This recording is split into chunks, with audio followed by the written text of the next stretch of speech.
అదానీ లంచం కేసులో తన పేరుందన్న ప్రచారంపై వైఎస్ జగన్ మండిపడ్డారు. ఈ కేసుకు తనకు ఎలాంటి సంబంధం లేదని తెలిపారు. కావాలనే కొందరు తప్పుడు ప్రచారం చేస్తున్నారని ఆరోపించారు. తప్పుడు ప్రచారం చేస్తున్న అలాంటి వారిపై పరువు నష్టం దావా వేస్తానని జగన్ తెలిపారు. రెడ్ బుక్ పరిపాలనతో రాజ్యాంగాన్ని తూట్లు పొడచడం కనిపిస్తుంది. రాష్ట్రంలో ఈరోజు ఏం కనిపిస్తూ ఉంటాయి అంటే లిక్కర్ స్కాము, శాండ్ స్కాము దగ్గర నుంచి మొదలు పెడితే ప్రతి నియోజకవర్గంలో ప్యాకెట్ క్లబ్బులు, ప్రతి నియోజకవర్గంలోనూ మాఫియాలు. ఏ నియోజకవర్గంలో ఈరోజు ఏ మైనింగ్ యాక్టివిటీ చేయాలన్నా, ఏ పరిశ్రమ నడపాలన్నా ఈరోజు ఎమ్మెల్యేలకు ఇంత, చంద్రబాబుకి ఇంత అని కలెక్షన్ మెకానిజంతో ఒక మాఫియా సామ్రాజ్యం నడుస్తూ ఉంది. ఈరోజు ఒకవైపున అన్ని రకాలుగా రాష్ట్రం వెనకడుగులు వేస్తూ ఉంటే, తిరోగమనంలో రాష్ట్రం ఉంటే, మరోవైపున మనం తీసుకొచ్చిన సంస్కరణలు ఈరోజు కళ్ళ ఎదుటే నీరు గారిపోతూ ఉన్న పరిస్థితులు ఈరోజు కనిపిస్తూ ఉన్నాయి. రాష్ట్ర ప్రభుత్వం ఏదైతే సంకల్పించిందో ఆ సంకల్పానికి తోడుగా మేము ఉంటాము అని చెప్పి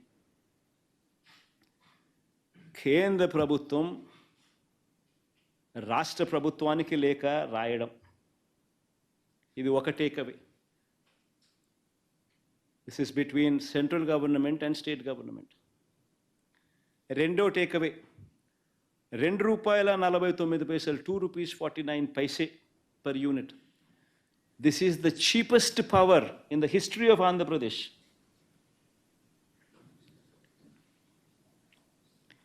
హిస్టరీ ఆఫ్ ఆంధ్రప్రదేశ్లో ఇది మూడో టేకవే ఏమిటంటే ఈ ప్రాజెక్టుకు మాత్రమే inter state transmission charges waiver అంటే ఉండవు అనే కేంద్ర ప్రభుత్వం as a special incentive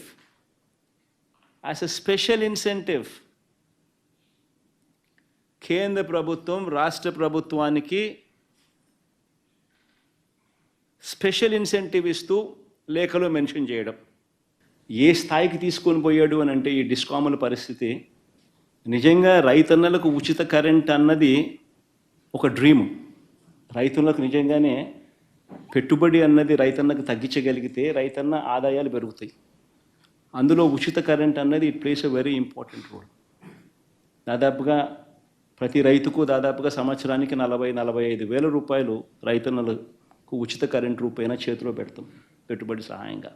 అలాంటి గొప్ప స్కీము, మంచి స్కీము కూడా చంద్రబాబు నాయుడు గారి పాలనకు వచ్చేసరికి డిస్కాములు ఏ స్థాయిలోకి వెళ్ళిపోవడం మొదలుపెట్టాయి అని అంటే ఇలాంటి పథకాలన్నీ కూడా చేయగలుగుతామా అన్న పరిస్థితిలోకి వెళ్ళిపోతూ ఉన్నాయి. డిస్కాముల పరిస్థితి చూస్తే చంద్రబాబు నాయుడు గారు రాకమునుపు 29,000 కోట్ల రూపాయలు అప్పులు బకాయిలు ఉంటే చంద్రబాబు నాయుడు గారు దిగిపోయే నాటికి ఏకంగా 86,000 కోట్ల రూపాయలకు ఎగబాకాయి. డిస్కాములకు సంబంధించిన అప్పులు, డిస్కాములకు సంబంధించిన బకాయిలు దాదాపుగా 23.88% కంపౌండెడ్ యాన్యువల్ గ్రోత్ రేట్తో చంద్రబాబు నాయుడు గారి హయాంలో డిస్కాముల పరిస్థితి దయనీయమైన స్థాయిలోకి పోతూ ఉంది. ఈరోజు వైఎస్ఆర్సీపీ ప్రభుత్వంలో ₹2.49తో కంపేర్ చేస్తే ఎందుకంటే ఇవన్నీ 25 ఏళ్ల పాటు రాష్ట్ర ప్రభుత్వం మీద మోపుతా ఉన్న భారం. 25 ఏళ్ల పాటు ఇవన్నీ రాష్ట్ర ప్రభుత్వం మోయాల్సిన భారం. ఒక్కసారి చంద్రబాబు నాయుడు గారి ఇదే మాదిరిగా చూస్తే ఈ 3,500 మెగావాట్లకు సంబంధించిన విండ్ పీపీఏకి సంబంధించి ఆయన చేసుకున్న ₹4.84 మైనస్ మనం చేసుకున్న ₹2.49 అంటే ₹2.35 అదనంగా రాష్ట్ర ప్రభుత్వం కట్టాల్సింది. ఇంటూ 3,500 మెగావాట్లు అంటే approximately 9,000 million units, 9,000 million units.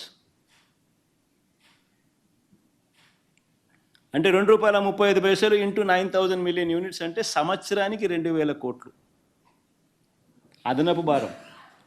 25 ఏళ్లకు చంద్రబాబు నాయుడు పుణ్యమా అని 25 ఏళ్లకు 50,000 కోట్ల రూపాయలు ఉట్టి సోలార్ పీపీఏల వల్ల, చంద్రబాబు నాయుడు గారు చేసుకున్న సోలార్ పీపీఏల వల్ల అదనపు భారం రాష్ట్ర ప్రభుత్వం నెక్స్ట్ 25 సంవత్సరాలకు సంబంధించిన అదనపు భారం. ఎక్కడ కూడా నా పేరు ఎక్కడ లేదు. కావాలంటే please go through what ever those people have said and talk. Somebody should be a fool to name me or anybody else. Somebody should be a fool because I never dealt with them. See, you tell me one thing. Where did this originate from? Had SECI not written to me, had SECI not offered to me this phenomenal offer of ₹2.49 and along with that interstate transmission charges waiver, there is no deal. Where did this originate from? This originated from SECI, which is central government, and it consummated with SECI, where the signatories are the state government, the DISCOMs, and SECI. So where is any third party there? See, nowhere it mentions that incentives were offered to me, because there is no way anybody can offer any incentives to me, first of all. Number one, businessmen meeting heads of the states is not something which is unusual. It is in fact an ordinary practice.